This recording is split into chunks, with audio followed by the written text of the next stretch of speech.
This is the Blood Red podcast from the Liverpool Echo, giving you the inside track on all the big talking points from Anfield. Hello and welcome to the latest Blood Red podcast. I'm Matt Addison, and while there is no football for Liverpool FC to enjoy this weekend, we do have a very special guest here for you instead. If you haven't listened to the FSG Boston Red Sox and Liverpool podcast from last week, this one kind of follows on from that one. So I'd recommend that you go back and download that one first from the exact same place that you got this one from. In that one, we looked in detail at FSG's Liverpool strategy as a whole, but this podcast goes straight to the heart of a topic lots of Liverpool fans understandably get very excited about: transfers and how Liverpool go about signing players.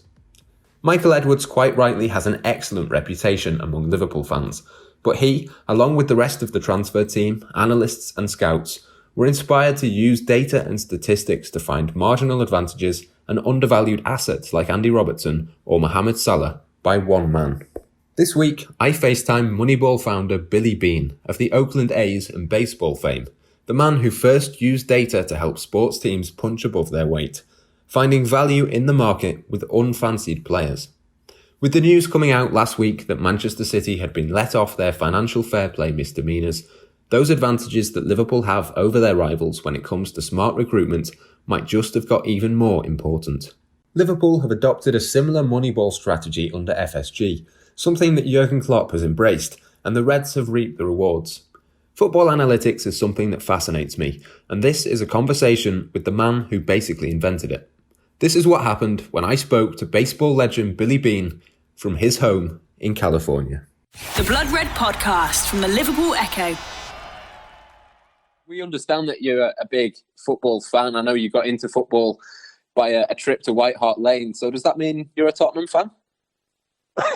I'm actually not. Well, the two things. No, I'm not. I mean, listen, I'm a fan of the way they run the Spurs. I think that, they do a great job as well in so many different aspects. And Daniel Levy's one of probably the best sports executives in the world. But no, I was a Tottenham fan at the outset because a friend of mine, who you're familiar with, former Liverpool sporting director Damien Comolli, was really one of the first men in football that I met and got to know. He's a longtime friend. So that started that's why I started with Spurs. And then when John Henry, John Henry and Tom Werner, who are longtime friends, back when they bought Liverpool, and then, Damien was there, it was really easy to root for Liverpool.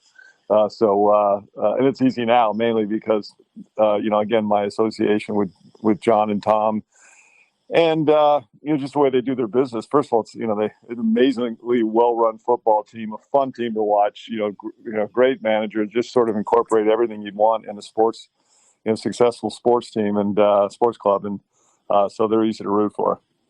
Yeah, you mentioned John Henry and FSG, and we'll come to those in just a second. But I mean, just in terms of Moneyball, I'm sure it's a phrase that you get asked about plenty of times. I mean, just in your words, what does Moneyball mean? Oh man, over the years I've had so many times people have asked me to define it. I'm not sure. I think it's sort of somewhat. There's been an evolution. I think it's changed how people perceive it. I mean, Michael Lewis was the. In fact, when he came up with the name, I thought it was the dumbest name I'd ever heard in my life. I thought when he wrote the book, I said, nobody's going to read this. This is a stupid name for a book, too. So, again, I think it's really hard. I'm almost at a loss as to actually, some people like to think that it's just the applied use of, objective analysis to decisions. Some of it thinks it's about finding inefficiencies in different markets, not just, sports. Again, I think it means a lot. It's to some people means, changing a traditional culture. So I think it has a lot of different meanings. And again, since Michael Lewis is the one who came up with the name, he describes it better than anybody. And I always let him describe it because he's a lot brighter than I am. When the FSG first came into Liverpool, the term Moneyball was used quite a lot. I mean, it was almost seen by some Liverpool fans as negative because they saw it as a way to do something cheaply and make a profit. But that's not really what it's about, is it? Oh, yeah. In fact, I'm glad you said it. That you're exactly right. I think the assumption is that, when that term is used, particularly with a sports team, is that you're always looking to spend as little as possible, which is actually couldn't be further from the truth. In fact, not only have they done it in Liverpool, but they did it in Boston. Some business decisions and certainly a lot of sports decisions actually cost a lot, and they're worth far more than you put into them. I mean, as an example, Michael Jordan, whatever he was paid whatever he was paid by the Chicago Bulls, he was worth exponentially more. Now, for us, it was always with us in Oakland. The assumption is that we were always looking to do things as cheaply as possible. That wasn't actually true. We were ultimately looking to find undervalued assets in the term of player performance, and hopefully at some point that asset value, even the player value, would continue to increase. But the challenge we had in Oakland was there's a lot of really good decisions that cost a lot of money in sports that we were not allowed to make. A great example is with Liverpool, Mo Salah, right? I think they spent 40 million pounds. I believe it was 40 million pounds on him from Italy, and which is a lot of money. And at the time, I think people thought it was too much. But as it turned out, he was worth far more than they paid for him. So, to me, that's a great example of really sort of exploiting a data advantage. And again, spending a lot of money, but getting far more value out of what you initially spent. And again, I think that is, I'm glad you actually brought that up, because people make the assumption that it's just about spending as little as you possibly can, which just couldn't be further from the truth. I mean, analytics had been used in baseball, or certainly talked about for a while, but I mean, no one had put quite so much trust in it as what you had back when you were doing that sort of thing. It must have taken great courage, and I suppose you can maybe relate to Liverpool buying Mo Salah. As you say, that was a big transfer fee to spend. Most people thought it was a mistake at the time, but actually they had to have the trust in what the data was telling them. Yeah, absolutely right. Another guy that comes to mind too is not just Salah, but Virgil van Dijk. I mean, he was at the time, it may still be the case, the most expensive defender and transfer fee, I think, in history. And I don't think anybody would tell you that he hasn't been worth that and more. So from our end, it's funny. Everyone uses that term I think the courage, the challenge is when you're in sports, you're making decisions and you're going out there and you're trying to convince a public that where every person from the 7-year-old who follows your football team or baseball team to the 81-year-old who's always followed, they will immediately have an opinion. So you face a lot of noise. And but for us in Oakland, when we first started, we didn't necessarily see it as courage. We thought it was a more rational way to make a decision. And in fact, since we were doing it with information, we thought it was actually a less risky way to make decisions than opposed to just, every time a decision came up, we had no process whatsoever, or no roadmap as to how we made it.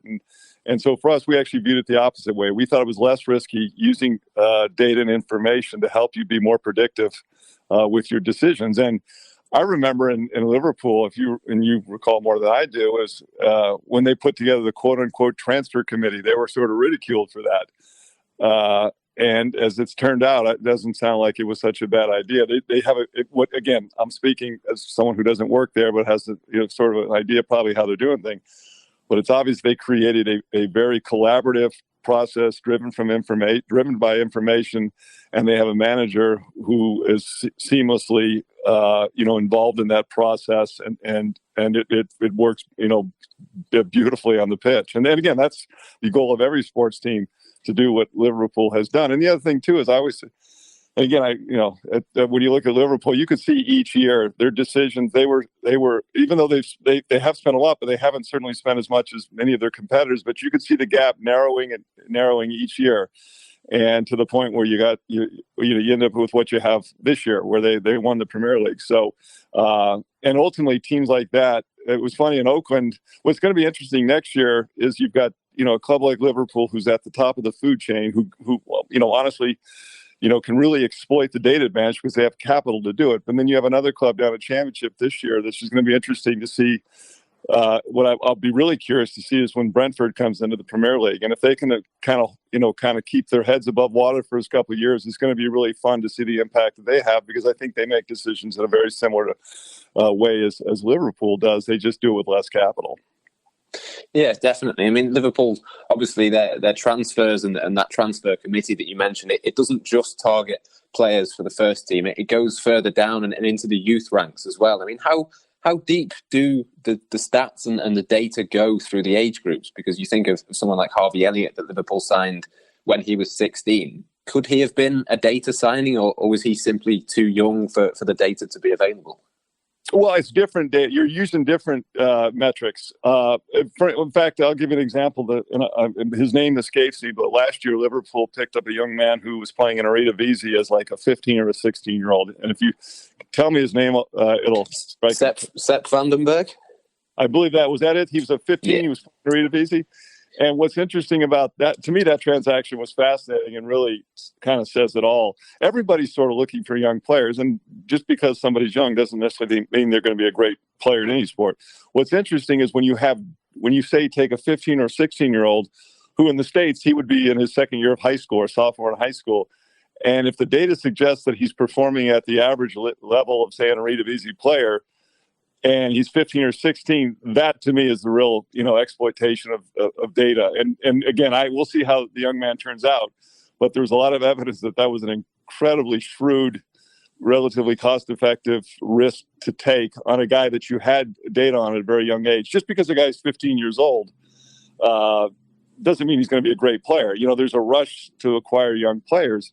But there's other things with younger players. Their age is certainly important, but we have the same situation here in the States. I mean, amateur players, while we will use data and there are certain metrics, they are not as applicable as they would be, say, at the highest level. The metrics that in the information we're gathering at the highest level of Major League Baseball, but there are certain metrics that are important when either signing or investing in players. It just may not necessarily be all based on performance. There's obvious differences between baseball and football. So to what extent really can that sort of Moneyball approach translate? Because I suppose football is a lot more fluid and it's not maybe as easy to quantify some of the things. Yeah, I'm not going to pretend to be a mathematician or a computer science model or anything like that. But the way I've always looked at it, it's interesting. People make the assumption because it's a stop-start sport that baseball and cricket would fall into that category as well, that it lends itself better to measurement. And it certainly lends itself better to evaluating some things. That being said, the amount of information that happens on a football pitch during a match is exponentially greater than it is in a baseball game. And so I've always found, and again, I'm not going to, this isn't for gospel, but the more data and the more data points that I could give really smart people who worked with me, the better models and the better predictive models they were going to be able to create. So even though it is a movement sport and you are measuring and different things, there are different things that you're measuring, and it's not, again, doesn't stop and start. There is a lot of data, a lot of information. The more information you have, I've always felt like the better you were going to be in predicting, creating predictive models. The other thing too is that, a close friend of mine, Daryl Morey with the Houston Rockets, they've been using data to make decisions. The Warriors, the same thing here, and it's a not dissimilar sport. It's a movement sport. It's just on a smaller court and smaller surface with less people, but ultimately the goal is kind of the same. You're trying to get a basketball in a goal. You're trying to get a foot, and same thing as in football. So, movement sports, it may be different, but there's still data and there's information that can help you make, again, more objective decisions. That's my belief. The Blood Red Podcast from the Liverpool Echo. There was a piece actually in the New York Times quite recently that said Liverpool had taken Moneyball as a concept, but upgraded it to the next level. I wonder what you make of that concept. No, there's no doubt. Again, I use the example, in Oakland or, even a place like, you take a club like Brentford, who I've been following for years, there's some decisions that they would love to make on a global level. They just don't have the capital to make them. They know that they're good decisions. So they're actually operating with this much smaller group of players that they have access to because of the capital. When you get to a club like Liverpool that actually does have resources, have brains, that's when the game and it really starts to change. For us here in baseball, I use this in Boston. As I said, I've known John and Tom, the owners, for years, and Theo Epstein, the guy who executed their strategy, is a close friend of mine. But in Oakland, like similar to Brentford, we could have operated in this little space and nobody really would have cared. But when you have a bigger business or a bigger club, or like a Liverpool or a Red Sox, when they really start when they start applying objective decision making, that's really what changes the game, because it forces the big clubs on a top down. And you'll start to see a domino approach, because they have to adjust. Because every year Liverpool spends less than, if you look at the top 6 clubs, not that they haven't spent money, but they've spent it incredibly wisely, and they've been incredibly efficient. And ultimately, the top clubs, in my opinion, will have to adjust to the way they're doing things. Otherwise, again, the efficiency will just continue to overwhelm everybody. Yeah, John W. Henry and FSG, then, they asked you to work for the Boston Red Sox because of the work that you'd done with the Oakland A's. Have they ever asked you to do anything with Liverpool? Oh, we just, as friends, again, it's no, I mean, it's flattering that you ask, but we are friends. They know I follow the club, and they know I'm a huge fan, but no, they've got more than capable people.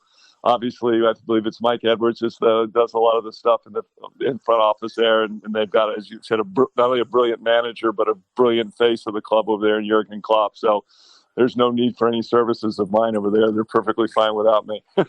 It's very, very modest of you to say. I'm sure a lot of what Michael Edwards does is almost inspired by what you do and that sort of thing. Have you ever met Michael Edwards?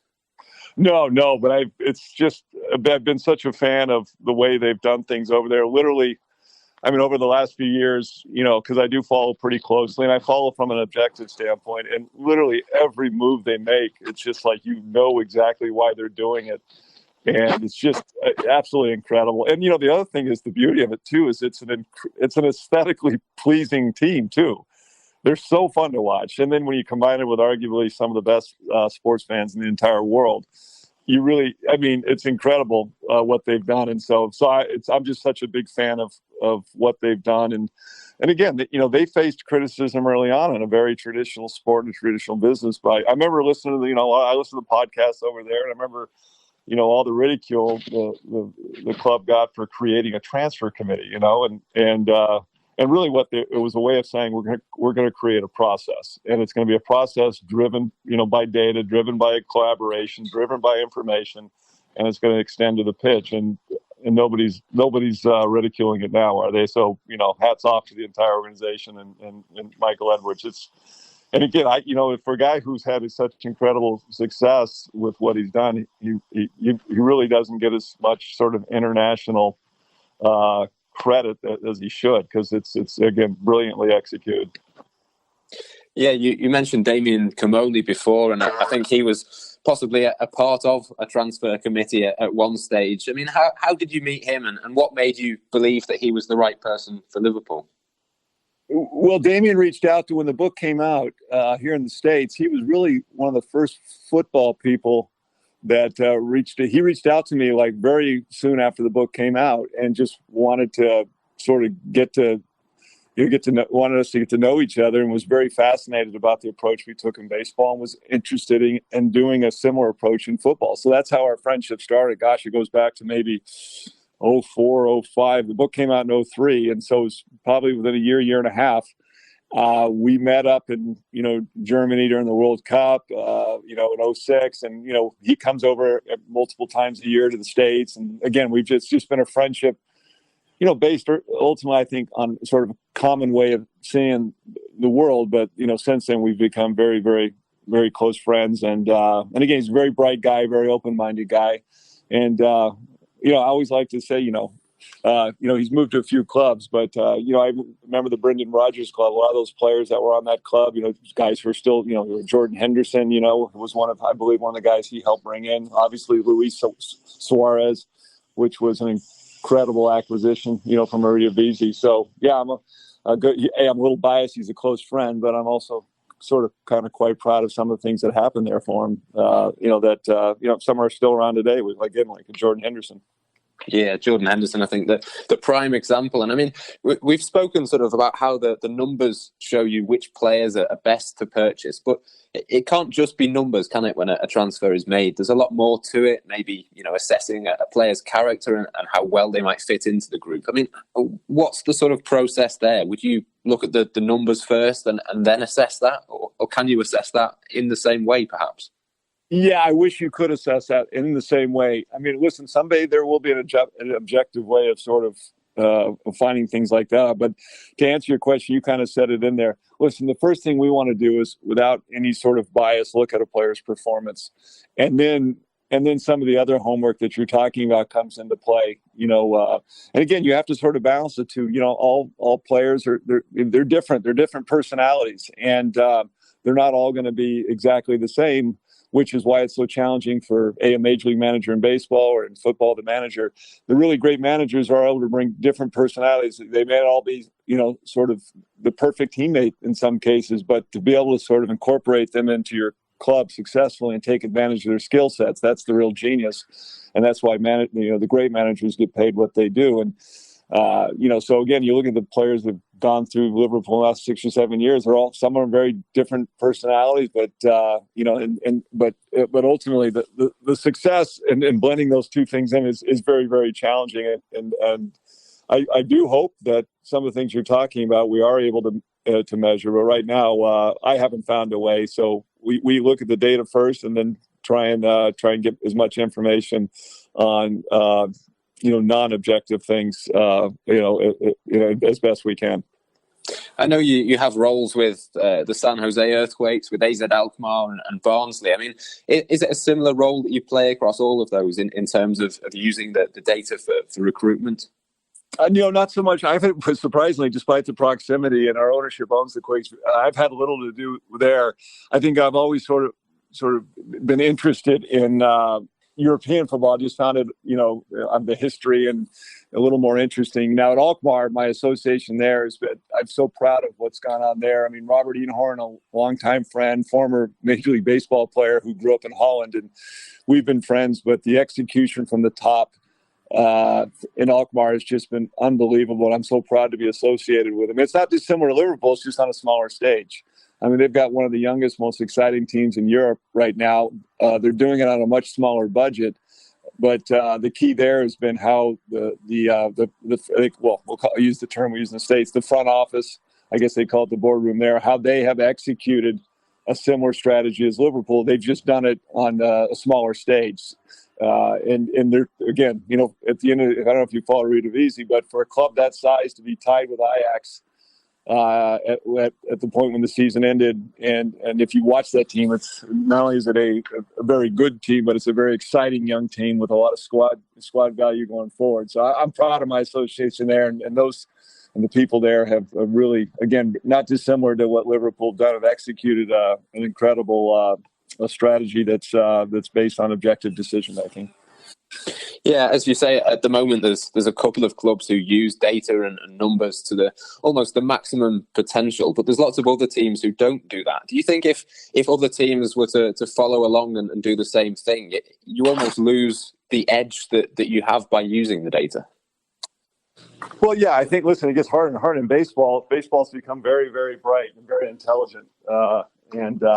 I mean, the guys running baseball teams now are really, really, really smart. So it's tough. It's getting tougher and tougher every year to compete. At some point, you'll have an efficient market in baseball where your payroll will determine where you finish in many cases. I think there's still a huge opportunity in football because there's so many different football clubs. And really, the difference in football is really the trick. This is a little too simple, but if you can value a player better than your competitors, all you have to do is, theoretically offer $1 more. And there's just still lots of opportunities to do that because there's just hundreds of different football clubs out there. But yeah, I mean, it's going to, the game, as more information is available and really, really bright people enter into the sports field, which they are doing now. It certainly happened in baseball. I mean, I think baseball is one of the smartest industries in the world. I mean, we're competing for employees that I'm competing with Google. I'm competing with Goldman Sachs to hire employees. And the advantage I have in baseball is that they kind of want to come work for their favorite sports team before they go work on Wall Street or Silicon Valley. And that's a huge advantage. I think football is going to have the same thing. Yet people are passionate about that business and really smart. And so as a result, the business is going to become brighter, smarter and smarter. Yeah, absolutely. Billy, it's been an absolute pleasure. I won't keep you any longer. I know you've probably got a lot of things to do today, but that was really, really good. So thank you very much. Oh, no, thanks. I'm really flattered. I don't do a whole lot of interviews, but I kind of never get tired of talking about football. So it's a lot of fun. So I'm flattered that you would even care. So there he is, the man who inspired the methods by which Liverpool FC sign their players. If you haven't ever seen the film Moneyball, do go and watch it. It's available on Netflix, certainly in the UK. Liverpool's owner John W. Henry is played by Hollis Howard, while Billy Beane is played by Brad Pitt. It's mainly about baseball, but hopefully, like this podcast, it's also an insight into the way in which Liverpool go about signing players across all levels. Hopefully you've enjoyed this, the latest edition of the Blood Red podcast, and if so, do feel free to leave us a review wherever you get your podcasts from. That will help us hugely to do more interviews like this in the coming months and years, and do keep your suggestions coming for future pods too in our Blood Red Facebook group. For now though, I've been Matt Addison, and until next time, it's goodbye for now.